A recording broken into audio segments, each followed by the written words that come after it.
All right, you are now tuned in to the Rotated Views podcast. I am your host, Jimmy Lee Velez. I'm here with Heck, Gabe, and Mitchell Levy, folks. That's right, the one and only, the AHA guy. In this episode, we have special guest and serial entrepreneur, Mitchell Levy. The crew discusses topics that range from self-publishing, critical business issues, thought leadership, and aha moments. We wrap the episode up with quotes from Napoleon Hill and Ralph Waldo Emerson. So if you're new, thank you for joining us. Don't forget to download and subscribe. We drop a new episode every Tuesday morning for your listening pleasure.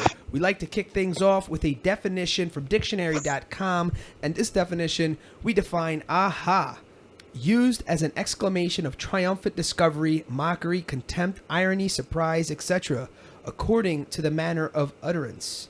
So, Mitchell Levy, folks, is the AHA guy at AHA That, which is a super social self-publishing book platform for those wanting a megaphone. He is an accomplished entrepreneur who has created 20 businesses in the Silicon Valley, including 4 publishing companies that have published over 800 books. Sheesh. That's crazy. Mitchell is an international best-selling author with 58 business books, has provided strategic consulting for over 100 companies, and advised over 500 CEOs on critical business issues, and has been chairman of the board of a NASDAQ-listed company. Wow. Mitchell Levy, welcome, my friend. Is there anything else our audience should know about you? Holy smokes. No, one thing is true is you are a decorated man. Yes, very, very fulfilling. Fun stuff. I think probably the way this will come through in the interview, I am committed to aliveness, joy, and aha moments. Yeah, awesome. Absolutely. That is awesome. So, you are the aha guy. And first explain what that means to you. And what is your most memorable aha moment? You know, what an aha means to me used to be, and now with marketing, it's now renamed with the word aha, used to be helping people turn the light bulb on.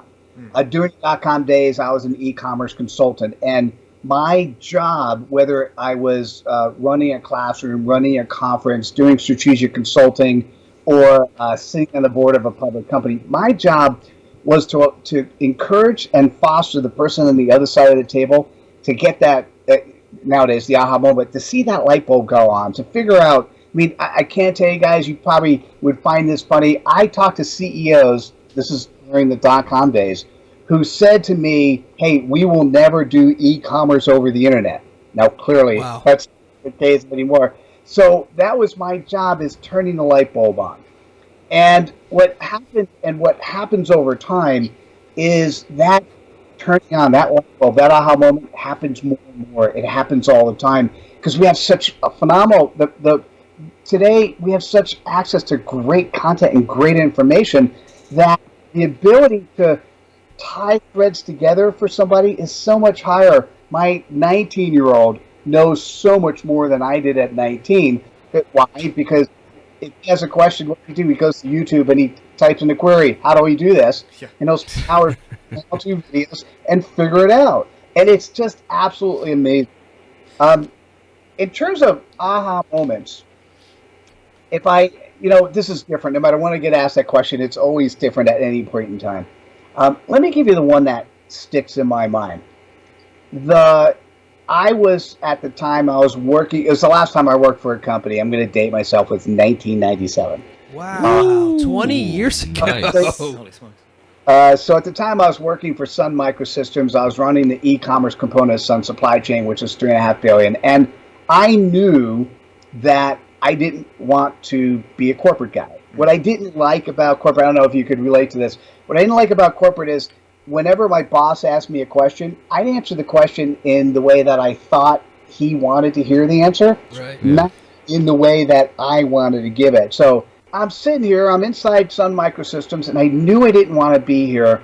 And so I had a mentor who was my boss's boss, got me in a room, and I basically said what I said to you guys. Listen, I don't think I want to be here forever, but I don't know how to get to the next level. And what he had done is he painted a framework. He painted, to me, life in terms of helping people understand things is giving people a framework in a way that they can internalize it and do something themselves. So this guy gave me a framework to think about how I could ultimately do something different. And that's actually how I got to where I am now, is I just started thinking different. And I have to tell you, only in Silicon Valley, or nowadays it could be many other places, where you could actually go to your boss's boss and say, I don't think I want to work for this company, and not get fired immediately. That's pretty cool. Wow. Yeah. Yeah. So I'm just curious too. You said back in the day it was really helping, people turn on the light bulb. Did you find that for some people it's easier for that light bulb to turn on, and others had a more challenging time? Just going off of the old saying, the teacher will appear when the student is ready, kind of thing. Is there any level of difficulty you face when turning on the light, helping someone assist in that? We all live within the paradigms that we've constructed for ourselves. Yes. Whether teachers or parents or friends or loved ones, whatever that is. Right. And what I think what's nice about, actually, let me not say I think, what's really nice about today's world is the evolution of change is so preponderant. It's just so easy to see. So sitting in Silicon Valley, one of the things that I see often would be, you look at Intel, as the major chip manufacturer in the world, right. And Intel has a certain architecture of how they create their chips. Well, every now and then they make a change and they morph into something else. Now, what's scattered along the side of the road that you don't see unless you're living in Silicon Valley are the engineers that didn't make the change with Intel. Who are so stuck on doing things in a certain way, they didn't see the writing on the wall. They didn't prepare themselves for the next evolution. And when that chip was phased out, they didn't have ever been able to jump back on the wagon. So to answer your question, if you don't, and this is what I'd often say to companies, but it's also true for you, you are the CEO of yourself. Yeah. So as a company, when a CEO said to me, we're not going to use the internet for e-commerce, my response was, well, I guess you don't plan on being around in 5 or 10 years. Yeah, exactly. Sometimes that hit home and sometimes I didn't. So what I would say, they'd say, well, what do you do? We have to blah, blah, blah. And I would say, and this is what I'll say to the listening audience, a term that's used in Silicon Valley, maybe it's everywhere now, is you have to be able to eat your own lunch. Do you guys? Yeah. Yes. That term? Okay. So eating your own lunch means, hey, I'm making a lot of money today, but there's a new way of doing things and I can do it for less money. That means I have to charge less. Maybe I'm going to make less money per transaction. Do I still need to do that? The answer is yes. You can create a sister company and do it. Or for those that are working, no matter what your job is today, tomorrow it's going away. Yeah. Sorry guys, it's going away. So you have to continually evolve, or I like to say morph. You have to continually move and grow and do something else in order to continue to get either the same amount of money or hopefully more in the future than you do today. And for those, to answer your question, those that are not open to be thinking about new paradigms and new approaches and new thoughts, they get scattered by the side of the road. Great answer. I love it. And it's truthful. It's so yeah, true. Absolutely. All right, so switching gears here. You are an international best-selling author with over 50 books. How does one accomplish this? Seriously, 50 books, man? 58 and counting. He's going for the 60. I could see it.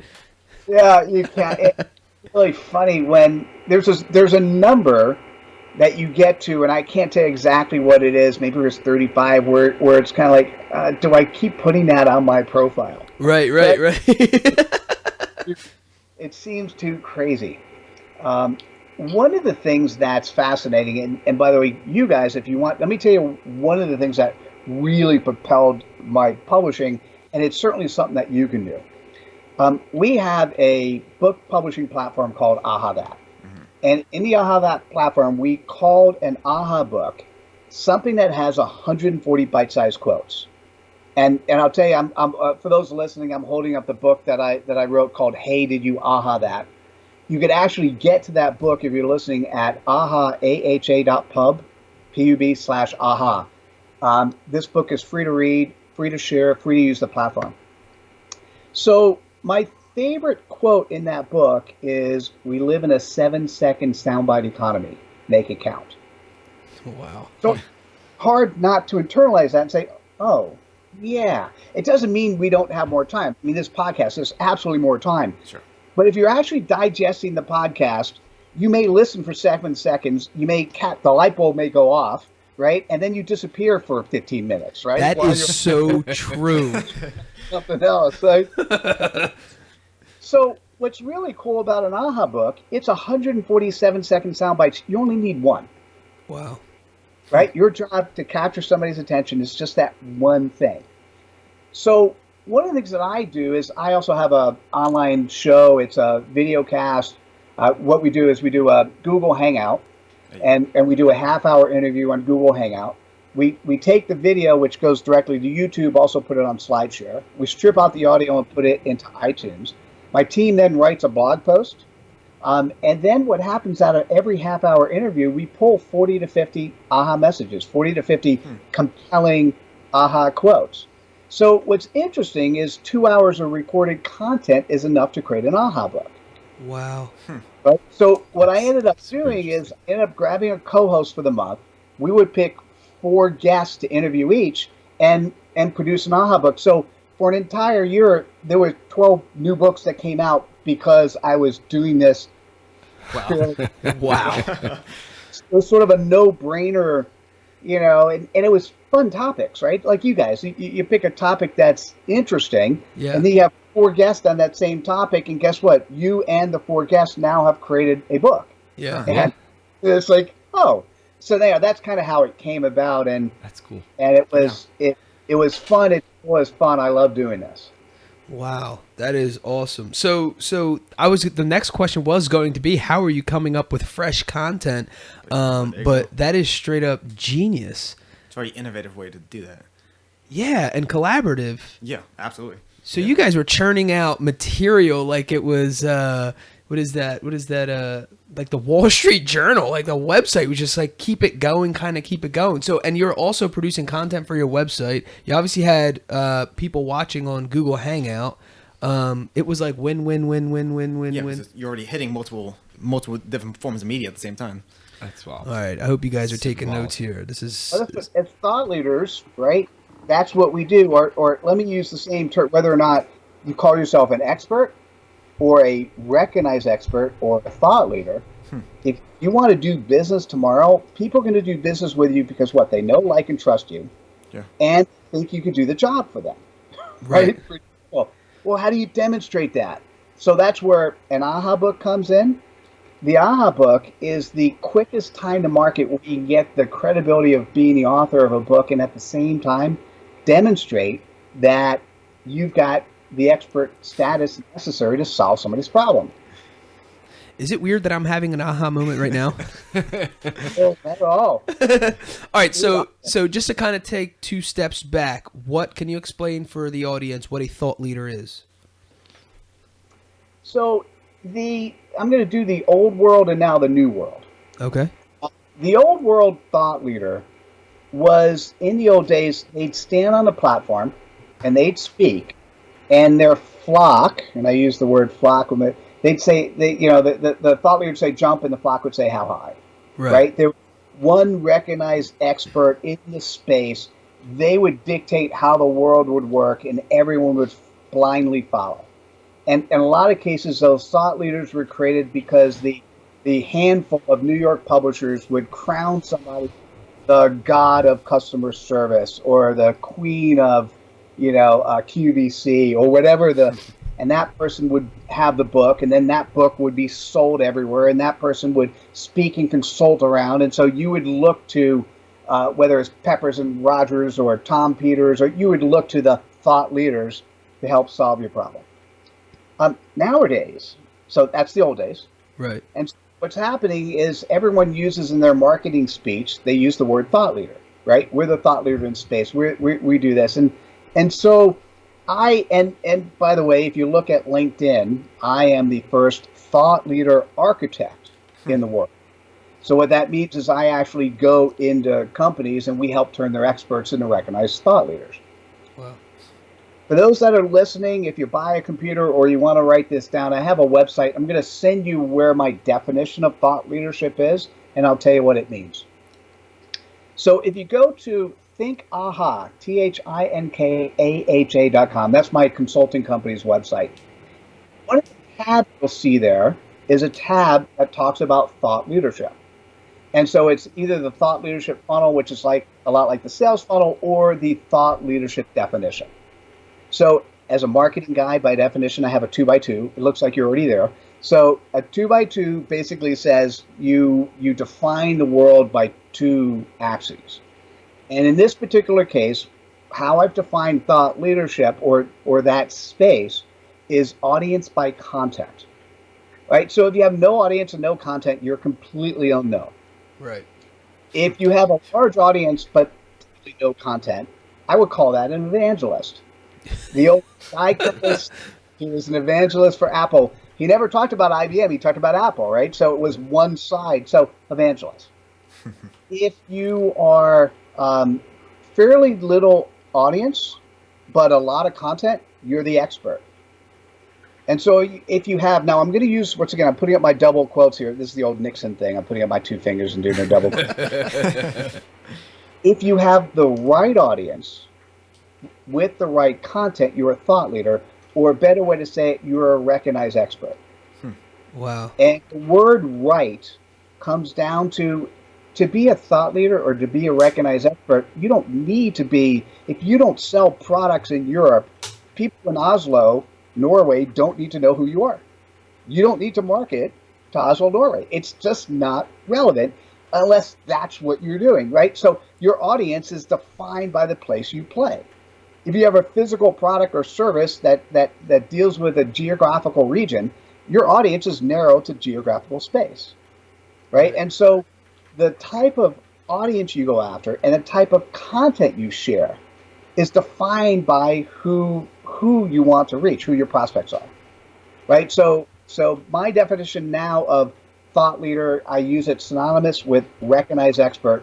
It's the person you recognize in the space if you have a problem, right? So if you guys said, man, we're putting together this podcast, should I wear headphones or not when we do the podcasting, right? I mean, so by the way, I'm looking at cool part. You guys are doing it with Skype. I get to see you. By the way, anyone who's podcasting, if you want to have a relationship with your guest, I don't know why nobody else does this. You guys are 1 in 100, by the way. I don't know why nobody else does this, because you could see me. I could see you. Yes, absolutely. Exactly. I could see if you're smiling and if my points are resonating, or if I'm just talking too much and it's like, Mitchell, shut up, man.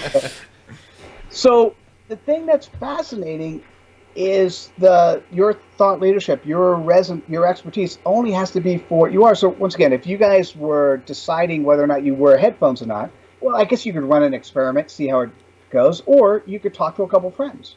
Yeah. If you want to do a better job at social media and increase the number of followers you have, well, what are you going to do? You're going to talk to a couple friends. Now, those friends could be people you know really well because they're true friends. Oh, those friends could be a Facebook friend, somebody who you're connected to.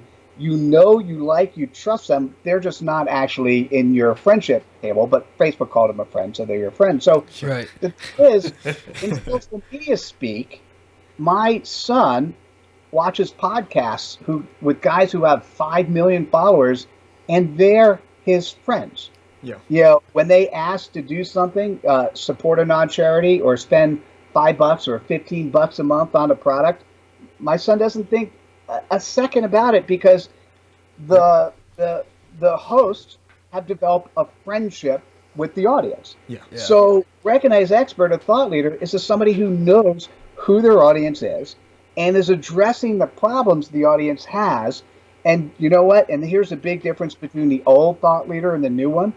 The new thought leader doesn't mind sending business to a peer. That is so true. Yeah, absolutely. Crazy, yeah. That is so. We actually just discussed this in like 2 episodes ago. The difference between what you're calling as a thought leader or a recognized expert, we literally were just discussing that. So you are spot on with that. Yeah. Yeah. Here's the thing, if you don't like my product or service, and I know one of my peers does it better, I'm going to recommend you. Yeah, right. Absolutely. Right? Why not? Exactly. Because I care. If you're my friend, I care about you being successful. Right. Exactly. And that authenticity, that desire for you being better at who you are and what you do, that shows. And I think if you allow me to make one other point, I think you guys will like this based on your action so far. I think what's going to happen, I love the smile. I think is we all are going to have a Yelp score over our head. Now, I'm using Yelp as a verb. And so when I say a Yelp score over my head, before you asked me, or actually I think it was my person reached out and said, hey, do you want Mitchell on the show? Yeah. What's going to happen is you're going to see the Yelp score of how Mitchell Levy interacted with other pod hosts just like yourself. Yes. Was he a jerk for somebody at your size, or was he nice? Was he inspirational? How did the audience deal with that? And this is not going to be anything I do. This is information that's going to be captured automatically. When somebody calls me on the phone, I'm going to make a decision of whether or not to pick up the call based on not just if the company deals with companies my size properly, but the person on the other side of the phone has dealt with people like me properly. Yes. Right? So if you have a Yelp score over your head, that means you screw up once, it's going to follow you around. Yeah. You have to do a better job. If you're not telling the truth, it will be very obvious, very transparent. And so in order to be a better person, whether it's a business person or an individual person or that work-life balance thing, there is no work-life balance. If you love what you do, you play all the time and subsequently work all the time. But if work is not a negative word, you play all the time. That is very true. Yeah, and it's interesting. The other thing to Mitchell's point here, when we even shop online, where he's going to, each person being a recognized expert or a thought leader. And you could already see from, we went from the age of, I'm never shopping online, I don't trust that, to, okay, maybe I'll buy one or two things, to now we all have monthly subscriptions to the Shave Club and, other products such as that. But we also base a lot of these Amazon purchases on reviews. Yeah. How quality was the quality level of this product and what are people saying about it? And even within that, there's verified Amazon reviewers and all that stuff that get specialty products so they can review it, and they're trusted reviewers. Part of that too. So that's just where it's going naturally, right? Yeah, absolutely. That is fascinating. So for my viewers, for my audience, let's get your expert opinion on what are the 5 top thought leadership practices today. Oh, well, I'd say number one, the one thing to think about is simply, how do you look online? What is your profile? And that is, so it's really simple. And by the way, of course, I did the same thing with you guys, right? As soon as I figure out who the host is, I basically go, oh, Google, and I Google your name. Right. It pops up. Right. Typically, just so you know, if you Google somebody's name, they're a Facebook profile, a LinkedIn profile, maybe Twitter, maybe something else if you're heavy on Instagram. But in the top 10, the social media sites are going to pop up. Why? Because they spend a lot of money making that happen. Yep, right. Absolutely. If that means if somebody meets you and they're going to Google your name, you better at least have enough that it reinforces who you said you were. Yes. Yeah. No, absolutely. You meet somebody and they sound really good, and you Google their name and they've got 3 followers and their site looks like you're like, that is true. 1% well, okay? All right. 2, you want to consistently share yours and other people's content, right? So this is the place where you guys, part of this, doing a podcast. Exactly. by the way, guys, once again, let me applaud you by doing a Facebook Live right before you do the recording, telling people, by the way, we're dropping tomorrow last week's episode. Here's what to expect for next week. Very nice way to share your stuff. You're sharing your content. Definitely. The thing that gets interesting, particularly for anyone who's a thought leader or an expert, is not just sharing your content, because the internet, social media is not. Here's from one of our books. I don't think I wrote this one. Social media is a we. That's is that French? It's a we conversation, not an I conversation. Yes, very right? true. So sharing other people's content, and so I'll just this is my memory stick that I should plug Aha That. We've got 40,000 pieces of content at Aha That you could share today for free. Wow, nice. That's the platform's free to use, free to share. So please go to ahathat.com. But whether it's from there or from other places, you just need to make time. If you stumble across a competitor who's doing something really cool, share it. Okay, why not? Yeah. It's benefits from it. They're going to still come back to you to ask you other questions. All right, number That's 3. interesting. That is very interesting. Yeah. That is interesting. You know why that's interesting? Because you have a tendency to there's like this natural thing about competition. Like, am I going to share my competitor's work? And then that like sits on the back of your mind, and then but if you do believe in kind of like the law of reciprocation or the law of attraction, that'll eventually come back to you anyway. And freely let go, stop holding on tight. I love that. Well, there's a movie, The Miracle on 34th Street. Doesn't Santa Claus do that for Macy's? Yeah, absolutely. Wow. Yeah. And you know what Santa Claus actually did? He actually said, "Oh, by the way, you can go over here, but their customer service is not really good, or you can go over here and their a little bit more money, but their customer service is better." Yeah. Wow. If you're sharing other people's content, they will trust your feedback on what the overall experience was like. Genius. Yeah, I love it. All right, we're now at number 3. We're at 3. We didn't even get. Wow. So number 3 relates very well to what I'm doing. And by the way, I have, for those that are interested, on LinkedIn, I have a Thought Leadership Best Practices group on LinkedIn.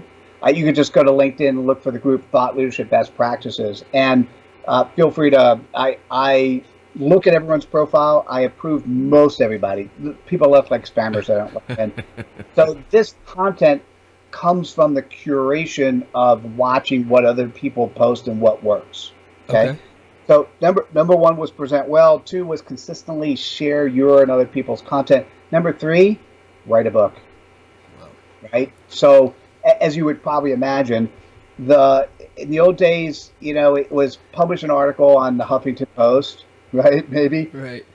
If it takes you 2 years or 3 years to write a book, that becomes a lot more difficult. But if it takes you 8 hours, you can write a book in a weekend, then, you could so easily demonstrate your expertise by writing a book. And here's the thing that is important. 90% of the success of your book happens after you're done writing and publishing it. How painful is that? And again, How painful is that? Your book comes after. So, because what happens, here's the thing, as a publisher, having published 800 books, I could tell you there are some authors who have really great content, but they never tell anyone about it. Right. And so they've sold, I have one author, he sold 3 copies, right? Wow. Because he's sold 3, he told 3 family members, maybe any bit. But, you write a book is an interesting animal because it is, although it came from you, it's something that's separate from you, right? A book is a snapshot of your knowledge at a certain point in time. You could stand in front of a group and say, oh, by the way, I wrote a book on this topic. Or you could, when you meet the perfect prospect, sign your book to that person and say, oh, by the way, this is how things were. Let's talk about how things have changed. Wow. Right? And so all of a sudden, there's this asset that you have that immediately gives you the credibility that is so powerful that we all want to be recognized. Oh, write a book, right? Yeah. And what we were talking about a little bit ahead of time, guys, and I want to definitely share with the audience, the book you write addresses the pain point of your prospects. Wow. Is that powerful enough? So Yeah. basically, who are your customers? Who are your prospects? What are 1, 2, 3 of their problems? Spend 8 hours, write an aha book that talks about the pain. Right? All of a sudden, somebody said, hey, I'm having a problem. What's going on? They Google, I'm having a problem. And they type in their pain point. And if your book pops up, guess what happens? Yeah, There you go. Wow. All right. Let's talk about number 4. Number 4 is what you guys are doing right now.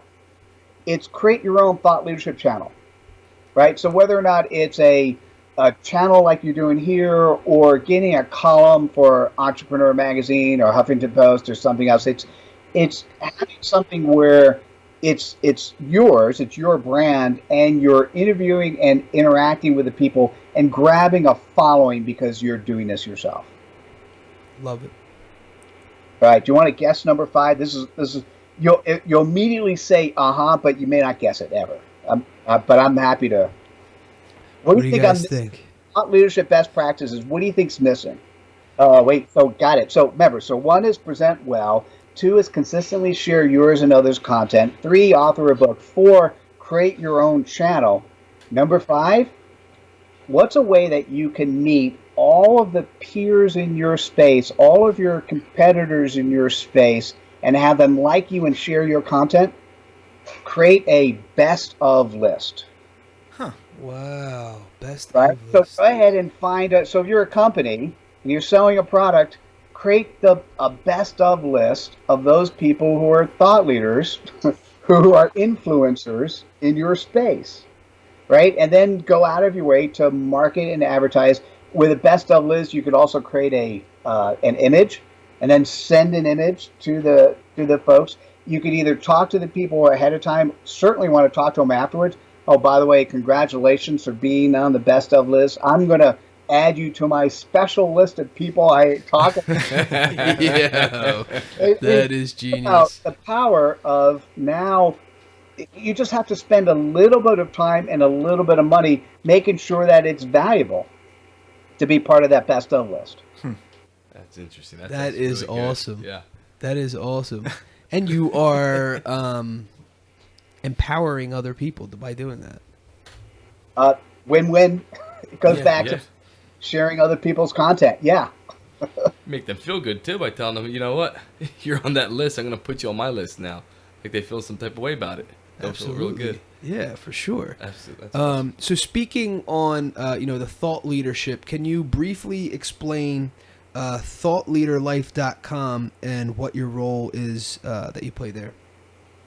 So for those that, thanks for mentioning that. For those that were listening before or if you just tuned in, this is where we take a single piece of content, turn it into 5 different formats and share it on 10 different platforms. So you can go today to thoughtleaderlife.com. And what happens is we do a interview on Google Hangouts. And so it typically streams directly to YouTube in video format. We take that video and actually also put it on SlideShare, so a different platform. We take that video, strip out the audio, and put it into an existing podcast channel, right? So at least we now have the audio version of that. My team then creates a blog post from each episode and extracts out the salient aha points, or we call them aha messages. So out of every half hour, we create 40 or 50 aha messages.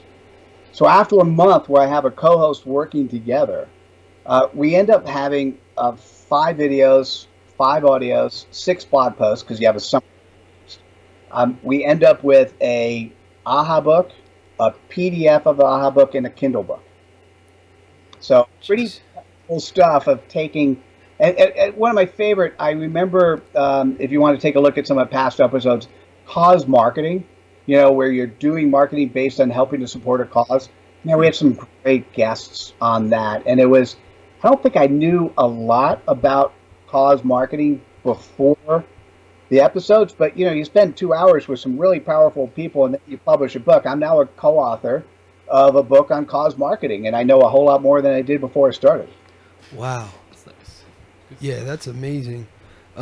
Okay, cool. So let's kind of switch gears from here. As you know, as we kind of talked about, offline, we are all dads here, and I know you mentioned your son several times. And I also read up that you travel the world with your family. How do you find time in your busy schedule to, get work done, be productive? Clearly, with the the thoughtleaderlife.com, you're not only being effective, but you're also being efficient in the processes by how many products and services come from a 2-hour interview. So are you using these same kinds of methods from your businesses into your family life and your personal life? How you're just effective and efficient in how you use your time, the way you're traveling the world but still kind of working, or do you separate completely from the business world? It's a great question. I thought I knew the question, and then you made it a second. Came back. Let me answer two questions. So let me answer the first one. How can you get a lot done? And how can you be effective? A lot of what I do, and I apologize for people who are going to hear what I say because I don't build all my stuff in America, and I apologize for that. But it's really hard if I have to pay $50 an hour for a graphics person, or in the Philippines I get one for $4 an hour. Right. It's really hard to do the 50 if I'm getting the same results. And sorry, business guy, it's just hard to do that. Right. Well, what I figured out, though, is when you're working with Indians or Filipinos or Pakistanis or even Americans, not everyone has the same thought process you do. And when you say, I want to get this thing done, it's quite possible that if somebody has the same ethnic background and grew up in the same area, born in New York, so if you're a New Yorker, when I say get this thing done, you know what that means. Yeah. But if I say to a California, it means something completely different. True. After Saturday after, right. So the thing that's interesting is if you want to get stuff done and you want to get it done in a certain way, you have to define what done is. Mm. So if you look at all the books we publish, you look at the Aha That platform, and certainly we've applied that to Thought Leader Life as well. Everything in technical speak, everything is ISO 9003 certified, right? So we've documented everything. Now, by the way, that sounds really cool. We have Google Docs, Right. So we use Google Docs and share them with our staff. So if you're doing a cover for one of our imprints, whether it's 42 Rules, Superstar Press, Happy About, or if you're doing a cover for Aha That, there's a Google Doc that says, here's what a cover looks like, here's the quality of graphics, here's the image size. Once you do the first one, it gets approved, here's what comes on after that. So we have a step-by-step methodology of things that happen. Trust me, you pull out, I don't have a lot of hair anymore, you pull out a lot of hair when you tell somebody something, they get it, and then they give you something different. So you just have to document. So everything we have is done in process. As a matter of fact, that's how authors can write their books in 8 hours or less. We have a process.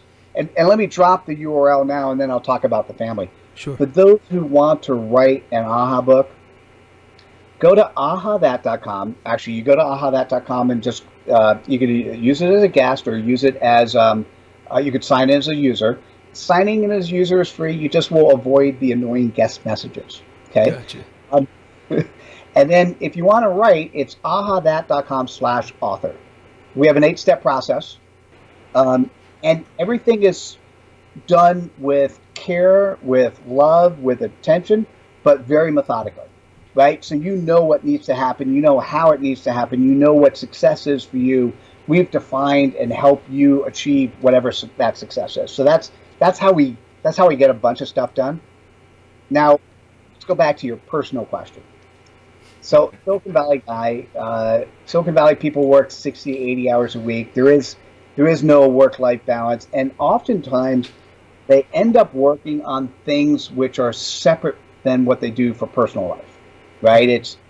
And when I left my company and first started doing thought leadership consulting, or actually in this case e-commerce consulting, I kind of love it. I decided I'm going to do stuff I really like doing, and so for me, work equals play. So I play all the time. Right. So my wife is not. My son's now 19. My wife at 1 year old. I'd always talk to dads and say, hey, what's a good best practice for being a dad? And one of the things I realized was something we've implemented, which I'm afraid sort of has gone away as I now have a 19-year-old, and that is I go to my wife and I say, honey, I got this great gift for you. So she at the time was taking care of him. He's 1 year old. A year went by. I haven't spent as much time with him as I wanted. I said, I'm going to take every Sunday off. I'm going to spend it with my son. His name's Duncan. We're going to call it Daddy Duncan Day. Nice. And by the way, guys, I have to tell you, the best decision I ever made. Right? Just so much fun. And at 19, I just don't get Daddy Duncan days anymore. But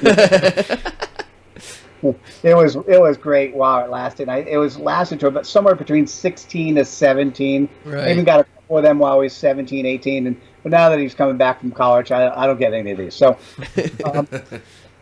the interesting part is my wife immediately turned around and said, what about me? Right. And I had realized that what I thought was a gift to her was really a gift to me. Right. And so what I said, give me a minute, because I'm thinking I'm quick on my feet. I could figure this out. And her passion is traveling to Europe. And I said, why don't we do this? What if I take 4 to 5 weeks off a year, and your job would be to find a place we should go in Europe, and I'll take the time off to go. Wow. And she didn't quite. Now, by the way, I say I take the time off, and yes, I do not work. That said, we've done this for 17 years. The income that has come from the European trips have paid for all the European trips times 3. Huh. So Wow. I don't work, Wow. right? Because what happens is first I'll finish that. So my wife didn't believe me at first, and then we took our first trip to France. She goes, "Is this really happening?" And I said, "Yeah, it's kind of cool." And we basically rent a place and have friends and family come visit, right? So Wow. we've given it really fun experiences to people who want to join us, and I absolutely love it because even if I love what I do, every now and then I'm like, oh my God, am I really doing this? Yep, my next trip's around the corner. It's coming, right? Now, what happens when you take that much time off is I don't actually ever take time off. I'm always available. I mean, if you're a client of mine and you're paying me, if you feel it's important to reach me while last year we were in Rome for a month. If it's important for you to talk to me while I'm in Rome, call me, right? And actually, it's really interesting because my clients will make a decision. Is this important enough for Mitchell, or can I talk to one of his people, or can I wait? Right. Or people are good that way. Yeah. And if it's important enough because you're bringing a partner and I got to talk to you, I'll do a couple calls.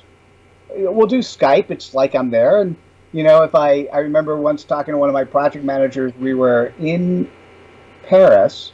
I was on one of those double-decker tours just as the conversation was happening. So I said, hey, can I turn on video? So this is one of my project managers from the Philippines. I turn on video and I show her as we're passing the Eiffel Tower. And it was, oh my God, it was so cool. Wow. That's cool. And I'd say what's interesting is if you have the processes in place, what it really means is you're really empowering your people to be successful without you. Yes. Right? Running a company, and they know what the tags are. They're only going to bother you when they really need you. Now, what I have to tell you, this last time, I was not as excited as I was in previous times. So there are changes I need to make between this year and next year to empower people more. Right. So it's a good. I mean, for anyone who's running a business, it's really important for you to figure out how you can work on your business and not in your business, and it changes everything when you can do that. Now, what's fascinating is that you said 5 weeks. What in the world came to your mind that was specifically 5 weeks, not 4, not 3, not split 2.5, average in the middle? Just 5 weeks. What in the world was that about? And how did you develop? So you seem like a very you think very, Well, I might have said something like 4 to 6, and I mean when I said that to I wanted it to be enough so that my wife thought it was relevant. Right. Having done this for 17 years, I have to tell you something. Now, this first time ever, I'm going to say this on here. on the air. So 1 week is never, sorry if you only get 1 week holiday. 1 week's not a holiday. 1 week, you're not even unwinding. Yeah. Right. Yeah.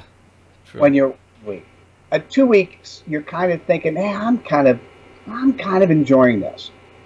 3 weeks is really enough, right? 3 weeks, you're like, man, this is really robust. I really enjoy this. And 4 weeks is it. Right. People like my son and I, now my wife could stay in Europe all year long, right? So, but for my son and I, at the end of 4 weeks, we're like, I'm ready. I want my bed. I want my shower. I want the Right. stuff I know what to do. And so we've done a couple of years where it's been 5 or 6 weeks, and I've been wanting to get back. Right. And it doesn't mean you can't do that. It's just I'm feeling like that's enough. There's only so long you could stay in your head and do strategy. You Right. want to be tactical, and I just don't want to be tactical when I'm quote unquote on holiday. Right. So to me, 4 weeks is the perfect time frame. But that, as they say often in commercials, results may vary. That's awesome. All right, so we're gonna switch gears for the last time here. Your website is, a wealth of information. Once again, one of the websites, the ahathat.com, is specifically for you to gear down and get the know-how, the templates of how to write a book in 8 hours. And I love everything about being effective and efficient. And these processes that have been put together are clearly years and years and years of tinkering. I'm sure this isn't, the last, what you have on your website now hasn't been the template for the last however many years. You have tinkered with this, correct? To make it more. Changes, right? Right. By definition, there's already stuff there that needs to grow into something new. Yeah. Absolutely.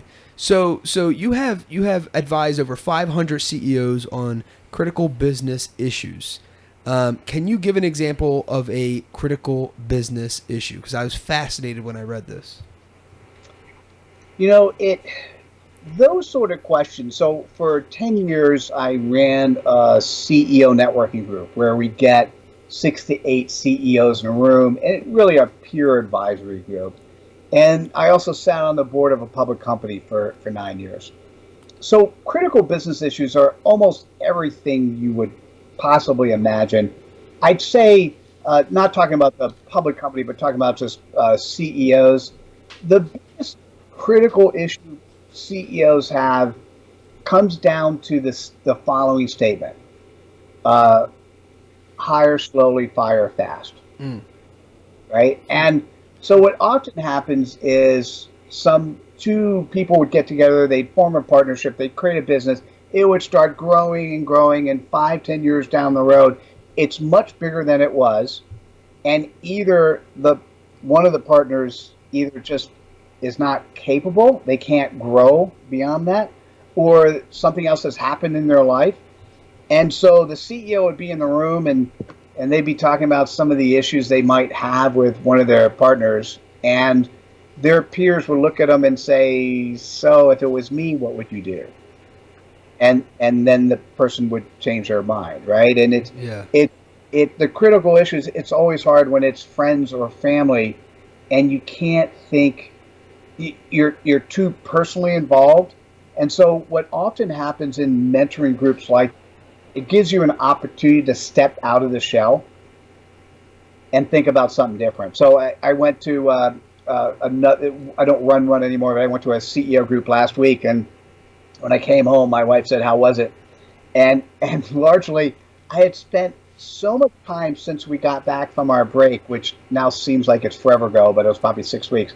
I spent so much time focusing on the business and driving day-to-day tactical stuff that it was really nice being in the room and listening to other people's problems. That's hilarious. Yeah, no, that is actually true. And then the other thing too is, when you get in conversation or amongst, quote, your peers or people that are kind of, dealing with the same stuff you're dealing with, you realize that you're not alone, and you also get humbled, and you realize sometimes your problems aren't as bad as other people's problems, absolutely, and vice versa. And it's all a learning experience, kind of just like bouncing ideas off of each other. But that networking is key, man. That is like one of the biggest things that easily humbled me. You realize there's people who are like so far beyond. It's like, oh my gosh, someone who has written 50 plus books, and you're just like, what in the world? I have my one little measly one sitting on the bookshelf over there. And then you have these aha moments when you are interacting amongst the greats, and you start to realize this is now going to push me to my next level.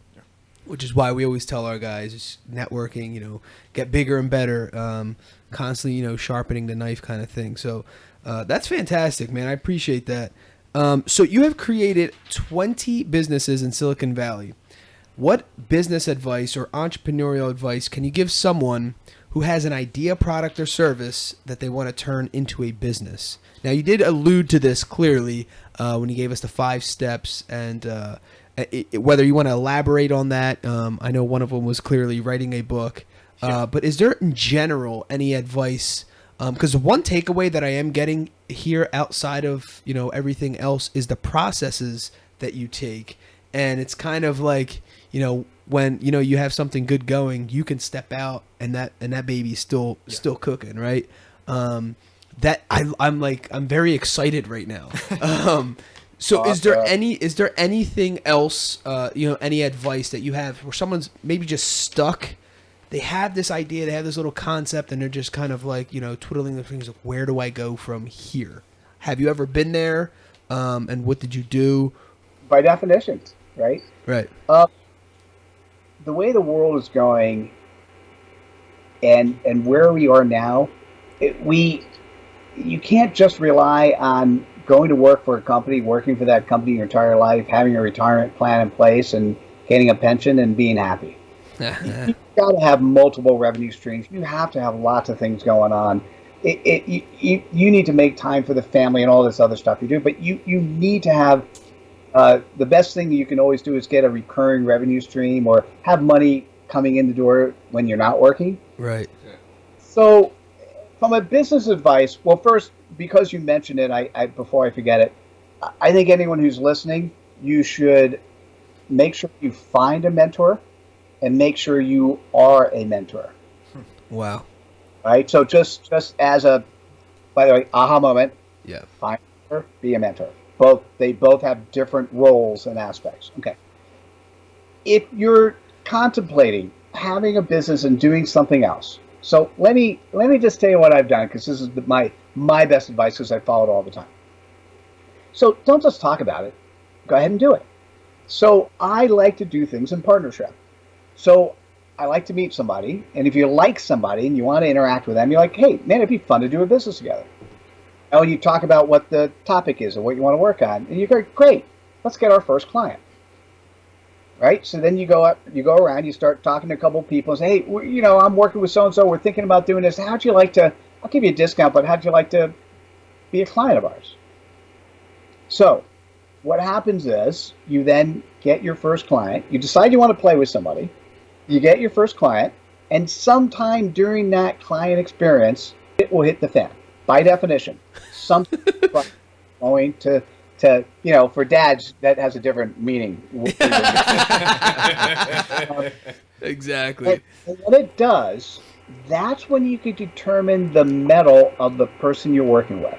And I've only made one mistake in my entire career picking partners, right? It's, oh man, I can't work with this person again, right?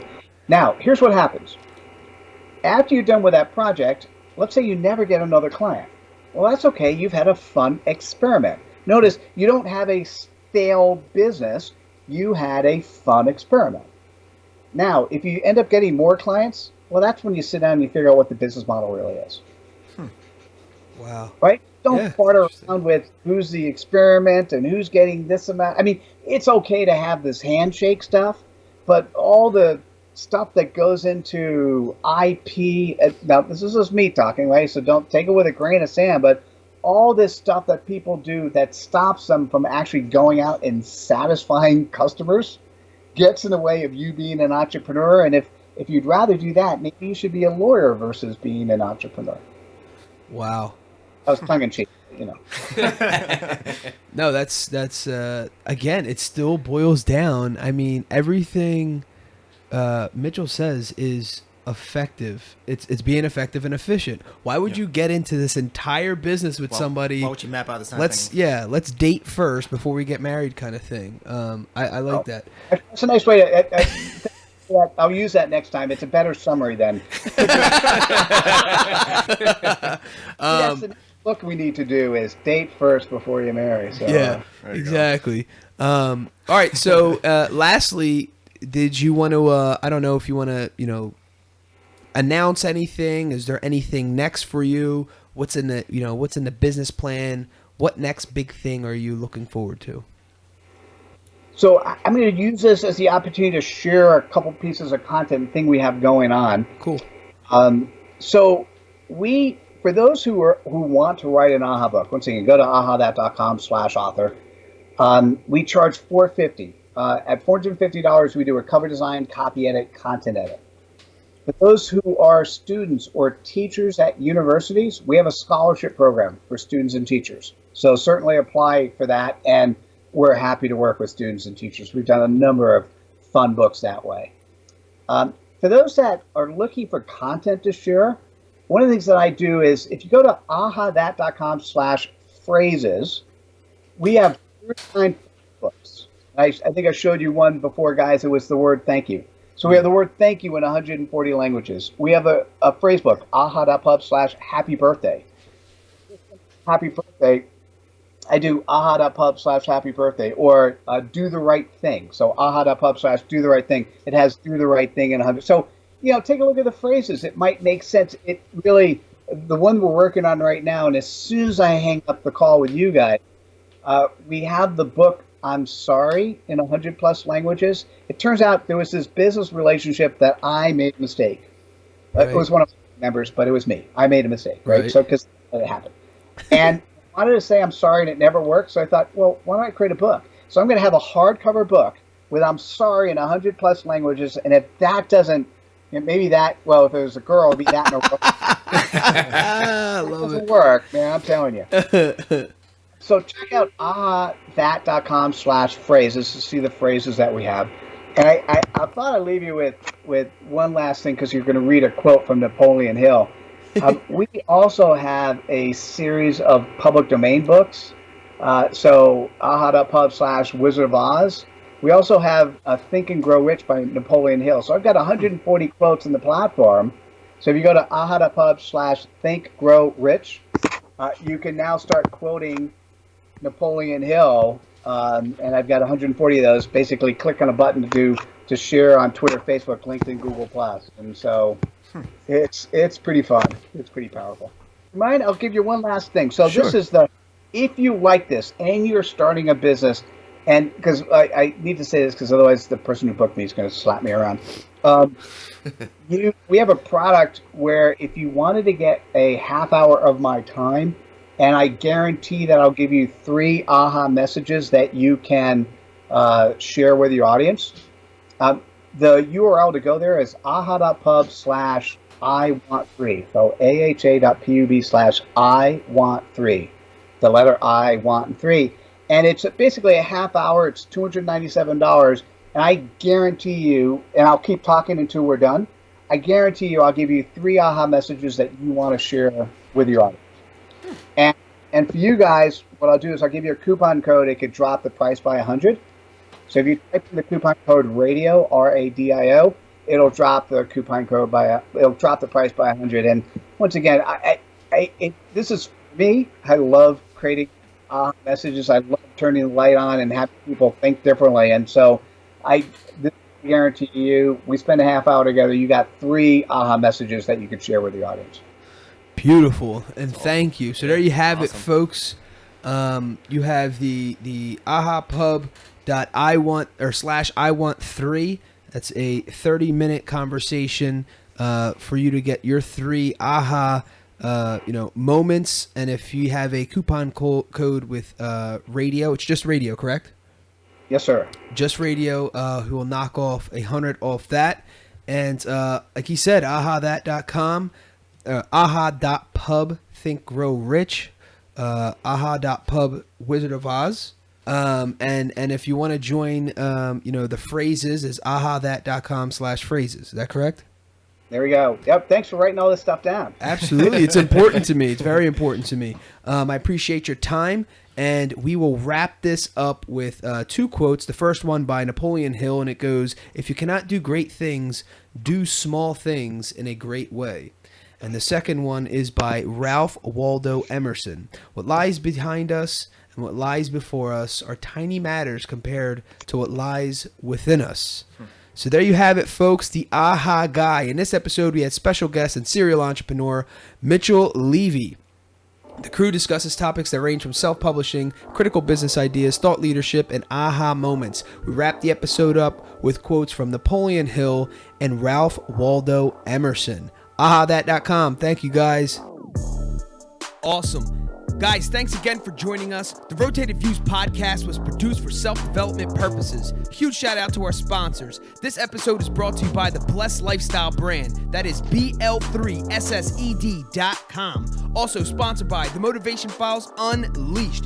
This motivational mixtape will be your fuel for success. Available on all platforms. Guys, don't forget to visit the website, JimmyLeeVelez.com. Follow us on Facebook and Instagram at Rotated Views. If you have any inquiries or questions, email us at info@JimmyLeeVelez.com. On behalf of myself and the rest of the crew, we wish you massive success. Stay blessed.